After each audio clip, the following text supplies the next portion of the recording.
তবে বাংলাদেশে শাসন ব্যবস্থা যেই আইছে তার নামে কিন্তু অপরাধ আছে বা মানুষের অপছন্দের বিষয় আছে যেই বাংলাদেশে শাসন করছে। মেইন কথা হচ্ছে কি বাংলাদেশে যদি কোনো ফেরেস্তারও অত দেন ও দেশে চালাইতে পারবো না। কেন পারবো না?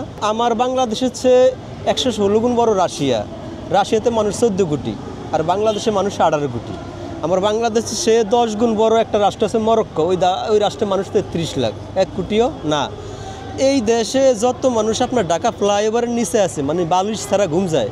পৃথিবীর অনেক উন্নত দেশ আছে ইউরোপের, ওইসব দেশে তো মানুষও নাই। এই দেশ তার মানে এই দেশটায় ছোটো, মানুষ বেশি।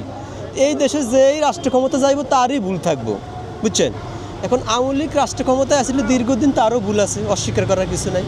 তবে কিছু কাজ করছে যেটা মানুষের জনজীবন উপকার হয়েছে। যেমন একটা মেট্রো রেল করছে না, এই মেট্রো রেলে সরে এখন মানুষ কী কয়, আরে আমি ইউরোপে আইছি, কি উন্নত জীবন, খুব ভালো লাগে। আবার একটা পদ্মা সেতু করছে, আগে মানুষ অ্যাম্বুলেন্স নিয়ে দাঁড়ায় থাকতো ওই পাশে, ফেরির অফার, এখন দৌড়ে আয়া পরে উপকৃত হয়েছে না মানুষ। ঘরে ঘরে বিদ্যুৎ দিয়ে, সেটা দিয়ে তো মানুষ উপকৃত হয়েছে। এখন কিছুর দিক আছে সত্যি ভালো, যেটা আর প্রশংসা করাই লাগে, আসলে প্রশংসার দাবিদার।